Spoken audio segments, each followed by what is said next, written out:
Hi gang, welcome to Apples, a series where I talk about audio systems I've programmed and I try really hard to make it sound interesting. I'm Will, and this is Ari's Journey. And this is the part of Ari's Journey we're talking about today.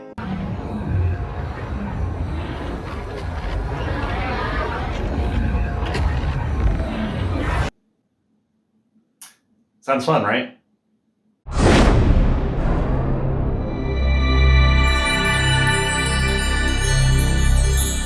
I've talked about spatial audio and attenuation before on this channel, but what exactly is it?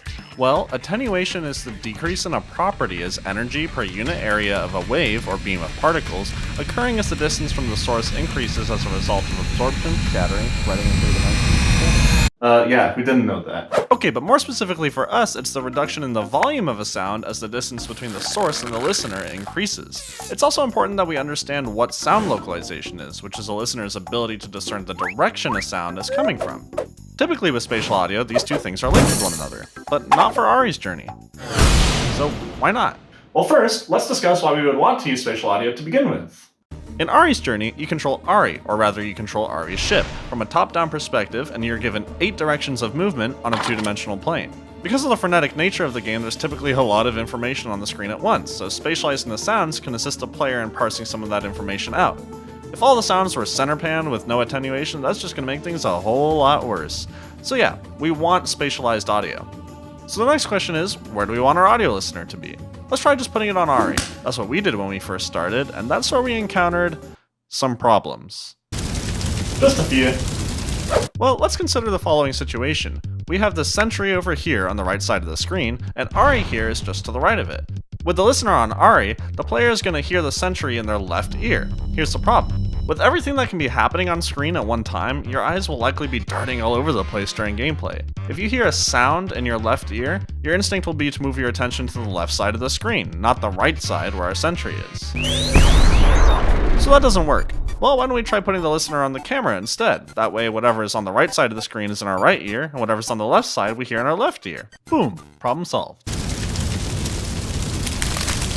So here's a different situation. Let's put Ari here on the right side of the screen again, but this time with a missile flying right at us. As it crosses over from the left side of the screen to the right, we hear it move from our left ear to our right ear. So far so good.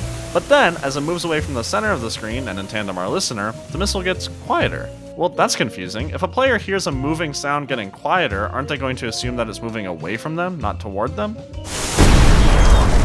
If only there were some way to have the listener be on the camera, but still attenuate the audio based on the distance to Ari.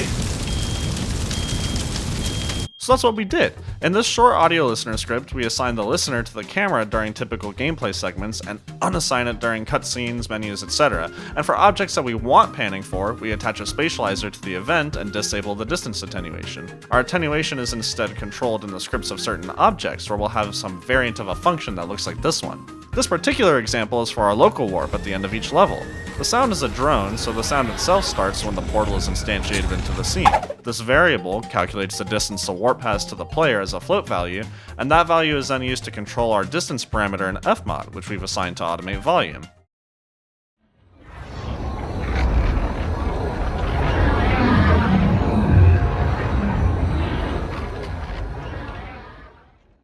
One of the nice things about separating these two components of spatial audio, attenuation and localization, is that it gives us a lot of flexibility with how and when we use it. For instance, it gives us the ability to only use panning with no attenuation on some events, or attenuation with no panning on others. Some sounds have both, some have neither. For instance, this is a lock block. After collecting X number of keys for it, the lock block will open to the player. However, sometimes the lock block can be all the way on the other side of the map from the player. So for this sound, we've added spatialization so we can hear the direction it's coming from, but we have not added attenuation. In doing so, we've ensured that the player will get the necessary audio cue from unlocking the lock block, regardless of their distance from it, and the sound will indicate to the player which direction to head. And stuff like these shadow enemies have attenuation, but no spatialization. These things always follow directly behind the player, so there isn't much benefit to panning the audio. Sounds like your ship getting damaged or collecting warp keys don't have attenuation or spatialization at all, since those are more so feedback for player action than informing the player of things happening elsewhere on the screen. Before we wrap up here, I want to clarify that this is not some catch-all solution, and I'm not saying that this is the solution for games like Ari's Journey or 2D games in general. One of the cool things about programming is that there isn't always a right or wrong answer to problems. This just happens to be the solution that we chose. So hopefully that gives you an idea of how and why we fixed spatial audio in Ari's journey. We did a ton of interesting stuff in this game, so I hope to revisit it again in a future video. If you haven't already, I urge you to check the game out. I'll be leaving a link to the Steam page in the description. I'm super proud of the work we did on this game and would love for more people to be able to experience it. As always, if you have any sound design or audio programming related questions or needs, please feel free to reach out to me through the contact tab on my website, or you can DM me via Twitter. I would love to chat with you. Thank you again for watching. I've been Will, this has been Groovin. Stay groovy, everybody.